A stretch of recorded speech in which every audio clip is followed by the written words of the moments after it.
We are back in Edinburgh, back home. We got back from Sofia a couple of weeks ago, and we wanted to do something a bit different.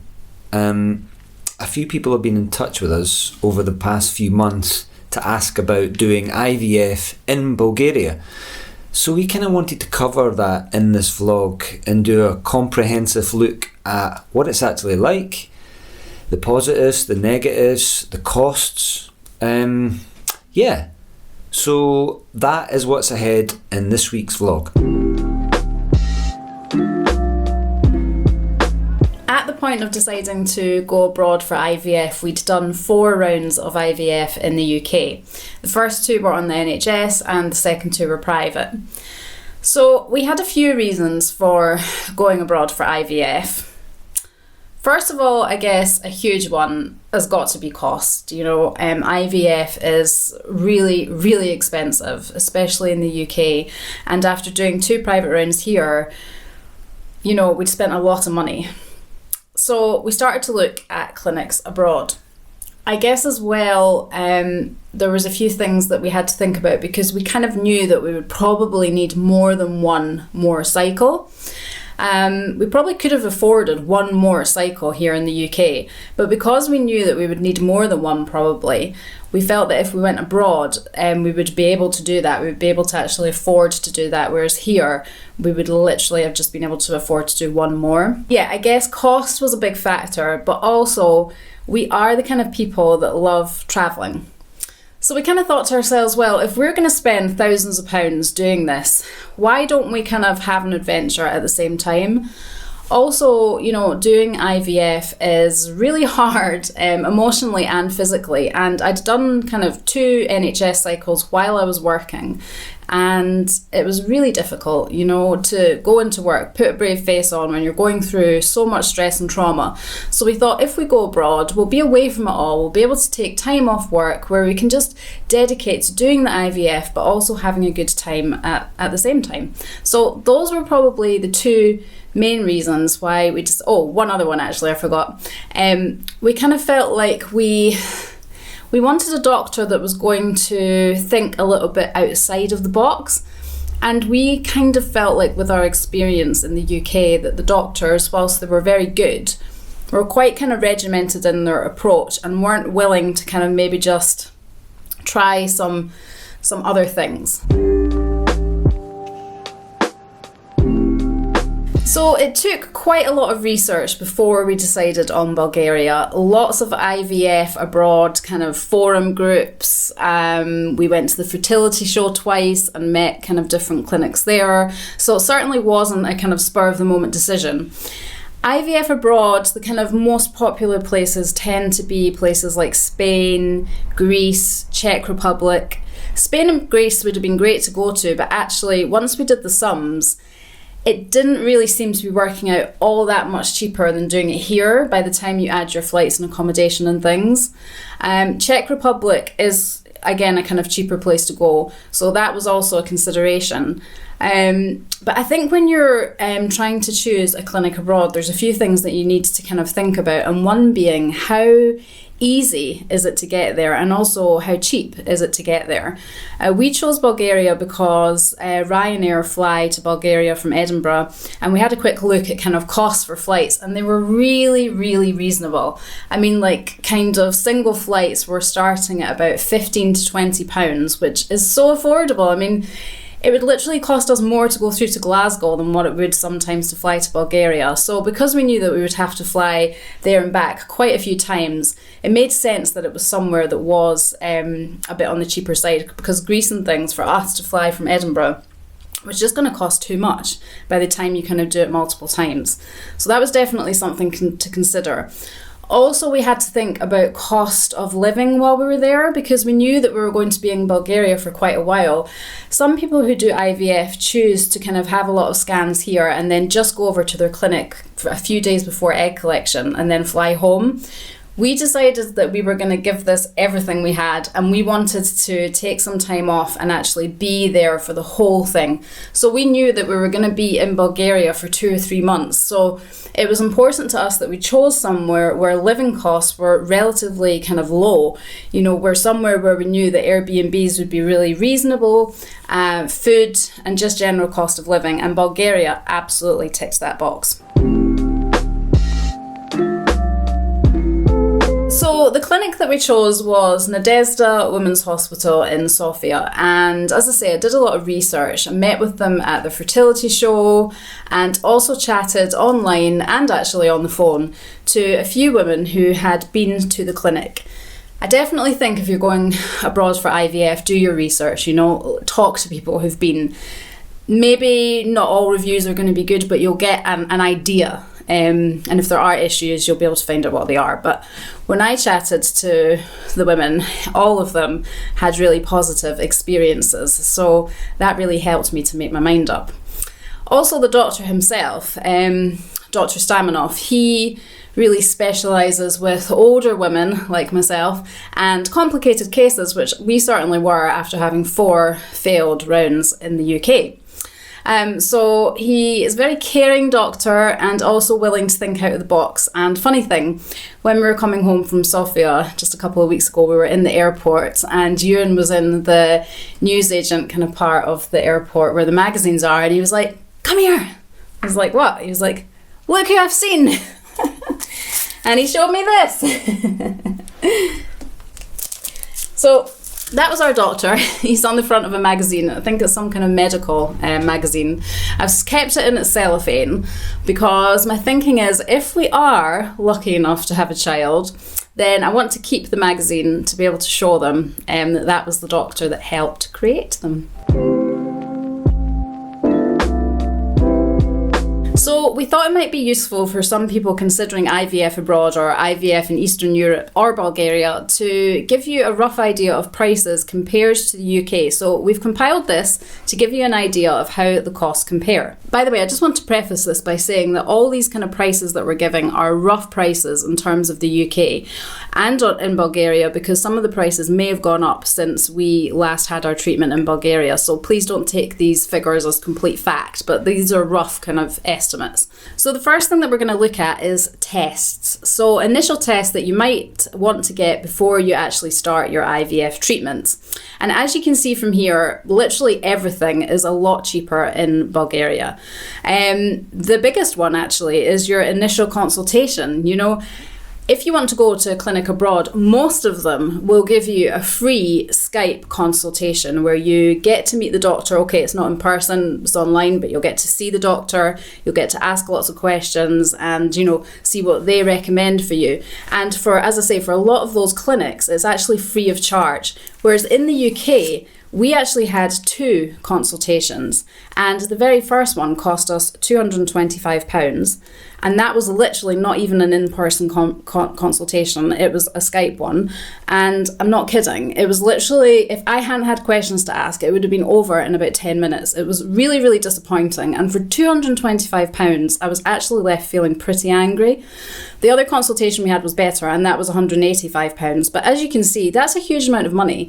And, you know, a lot of these clinics abroad are actually free. The virology is actually the test, the blood test that both of you have to have before you can start an IVF treatment. So that includes your HIV testing, I think it's syphilis and a few other things.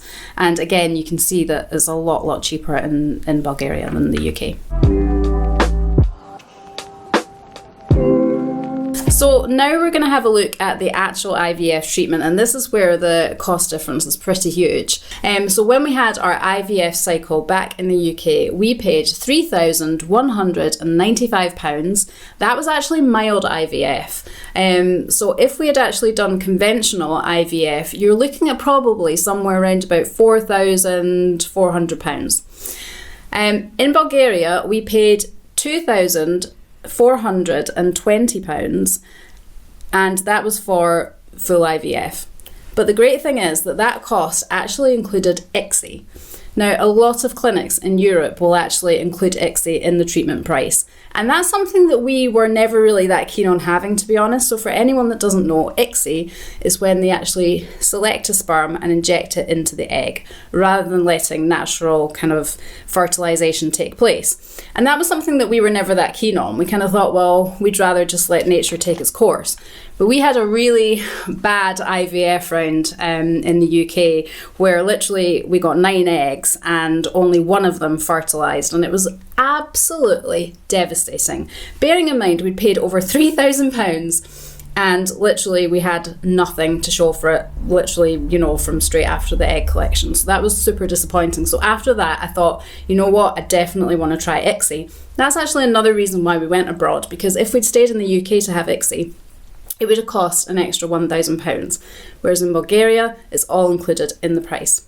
Also for clinics in the UK, when you're going through IVF, you need to have regular blood tests to monitor your LH levels and your estrogen.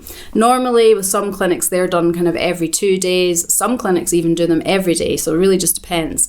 But in the UK, these blood tests are charged over and above the treatment cycle package, and I think as a rough kind of estimate, sometimes these blood tests can be about £50 each.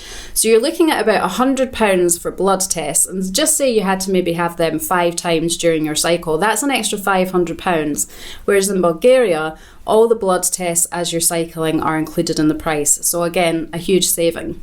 When we actually did our cycle in the UK, they had a package price which was, I think it was £930, and that included all the blood tests as you went along. It included sedation fee and also an HFEA fee, which is £80. So, you know, that was £930 that we paid over and above to have IVF here, that we wouldn't have had to pay any of that going abroad. The other thing is that some clinics in the UK, now our clinic didn't do this, but some clinics in the UK charge extra for blastocyst culture. So that's for growing the embryo out to day 5. And I had a look, and some clinics charge up to £615 just for that. Whereas again, that was all included in the price we paid in our package for Bulgaria. It might sound by all this that I am trying to sell the clinic or something like that. In no way am I. I'm not affiliated to them in any way apart from having treatment there. And actually, we've still not been successful, you know, and we might not be successful. So all I'm doing here really is just letting you know the costs for the purpose of kind of just showing the price difference for IVF abroad and IVF in the UK. I'm definitely not saying, you know, rush to Bulgaria and have treatment there, but I'm just saying if you do want to save some money, then these are all the things that you kind of need to think about when you're having IVF here compared to abroad. Now, the other thing I'm going to talk about is medication. So obviously while you're doing IVF, you're going to be injecting yourself with a lot of different drugs, most likely. So in terms of medication, I actually didn't really sit down and compare them too much, purely because I'm pretty sure medication was more or less on a par with what we spent back here. So I would say we probably spent round about £1,000 for medication in Bulgaria, and we probably spent about the same here. So medication, I wouldn't say it was a hell of a lot cheaper out there. It may have been fractionally cheaper, but nothing that was very noticeable. So the last thing we're going to look at price-wise is post-treatment. So things that you might have to spend money on after you've had your egg collection. Pre-implantation genetic screening for chromosomal abnormalities, which was something that we were definitely wanting to do. So the cost tends to be per embryo, but I know that there are also clinics in the UK that do kind of packages for like up to 4, up to 6 embryos. But in Bulgaria, we paid roughly about £250 per embryo to be tested, whereas here, again, a kind of average, but you're maybe looking at round about the £400 mark per embryo. Now, if you've got a few embryos, that soon adds up. So going to Bulgaria and having it a little bit cheaper was great. And the other thing is that they can do it, you know, individually. So you can do one cycle, test your embryos, and then do another one. You don't kind of have to wait and batch them all up together, which is some clinics here, I think you maybe have to do that. So it was great that we could kind of like test as we went. I've also included on the screen just storage costs for freezing the embryos. For our embryos, for freezing 2 embryos, which is what we ended up having after we'd done the genetic testing, the cost was £85. And then for storage for up to 1 year, it was £128. Now, we haven't had to do this in the UK because we didn't end up getting any genetically normal embryos to freeze and store. And one of the clinics I was looking at for embryo freezing and storage for 1 year, it was £940. Now, bearing in mind, adding up our 2 embryos being frozen and stored, that would come to £213. So again, a huge saving. The other thing you might need to do is a frozen embryo transfer if you do genetic testing, or if you're lucky enough to get an extra embryo. So cost of frozen embryo transfer in Bulgaria, now again, the price may have changed. But when we did it, well, we haven't actually done it yet, but when we were quoted the price, it was round about £850. Obviously, that's not including all your medication and things. Here in the UK, for a frozen embryo transfer, you're looking at round about £1,150. The other major thing that we loved about our clinic, cost-wise, and this is probably actually the biggest thing, is that we ended up doing 3 back-to-back IVF cycles. And at the time, and again, this may have changed, but at the time, if we did another cycle after the first one and we didn't transfer any embryos, which is what we were doing because we were batching to PGS test, we got our second and our third cycle for €1,000 each. So that comes in at around about £835. Again, not including medication. That's amazing. Like, that is so reasonable. If you were doing that back here in the UK, I know that there are clinics that have like packages if you do like 3 rounds or something, but I was looking, and I think one of the clinics I looked at for 3 rounds of IVF, you were looking at £7,000 or £8,000. So, you know, what can I say? There really weren't any issues with language barriers. We had a really good coordinator. There's actually 3 at the hospital, and each time we would have one of them with us. So that wasn't really an issue. The doctor obviously speaks English. I will say that some of the nurses don't. And when I went for egg collection, you know, there was no one there that really spoke English. And if I'm being completely honest, I think if that was my first ever IVF experience, it might have been a little bit tricky. But because I was going to knowing the process, knowing what happens, it didn't really bother me too much that the nurses didn't speak English. I just kind of went along with it, trusted in everything, and it was fine. But yeah, I think if you were a kind of IVF newbie, that might be hard, like just the egg collection day. But I think you can perhaps pay slightly extra to have a coordinator with you for the kind of egg collection, kind of run, not actually for in the egg collection room, but like there with you. But aside from that, there were really no language barrier issues. And obviously, you know, nowadays with technology, we've got Google Translate that can help you if there's any issues. Honestly, not really. If I really had to think of something, I guess I would say that waiting times to see the doctor, so when you make your appointment to see the doctor, can take a while in terms of waiting to see him. He's extremely busy.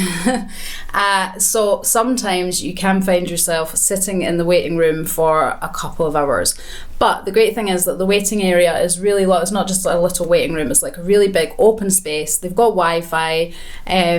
So as long as you kind of go knowing that you might kind of, it's not kind of like here, basically, where most things run on time. If not, you're maybe waiting like 20 minutes. There, it's not quite the same, although there is a number system. So when you check in at reception and you've got an appointment with the doctor, you'll get a number, and above his door is a screen that tells you what number he's on. So it's quite good because it gives you an idea of how long you've got to wait. There's nothing worse than when you're waiting and you just don't know how long it's going to be. At least there you do have a rough idea. It might take a while. You might be there till 10 o'clock at night. He works crazy hours. He's so dedicated to what he does. He can be in that hospital till like 10, 11 at night, and just be prepared that you might be as well. But that didn't really bother us too much. So that was probably the only thing if I had to pick something. But really there was nothing else that I didn't like about doing IVF in Bulgaria. So I hope this has been helpful. I hope it's been informative. Even if you've never done IVF, I hope you've maybe learned something from watching that. One, that is bloody expensive. It was actually a little bit depressing preparing for this vlog because I had to really look at figures. and the amount of money that we've actually spent on this, and it's actually pretty heartbreaking when you think about it. Obviously it will be all worth it if it results in us having a child, but it might not, and we might have spent all these thousands of pounds for nothing. But it wasn't for nothing, because we made the most of every minute and we had adventures. If you've been following us, you'll know that we went to the Maldives, on a budget might I add, but we went there, you know, we went to Dubai. So we have made the most of every minute, and even if it doesn't work out, you know, we've tried our best, and that's all that we can do.